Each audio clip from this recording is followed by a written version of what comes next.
മൂന്നാം സങ്കീർത്തനം. അപകടത്തിൽ ആശ്രയം. കർത്താവേ, എൻ്റെ ശത്രുക്കൾ അസഖ്യമാണ്, അനേകർ എന്നെ എതിർക്കുന്നു.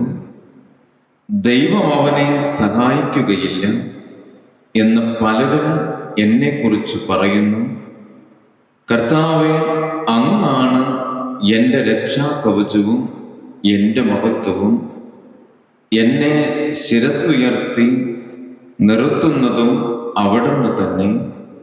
ഉച്ചത്തിൽ ഞാൻ കർത്താവിനെ വിളിച്ചപേക്ഷിക്കുന്നു. തൻ്റെ വിശുദ്ധ പർവ്വതത്തിൽ നിന്ന് അവിടുന്ന് എനിക്ക് ഉത്തരമരുളുന്നു. ഞാൻ ശാന്തമായി കിടന്നുറങ്ങുന്നു, ഉണർന്നെഴുന്നേൽക്കുന്നു. എന്തെന്നാൽ ഞാൻ കർത്താവിൻ്റെ കരങ്ങളിലാണ്.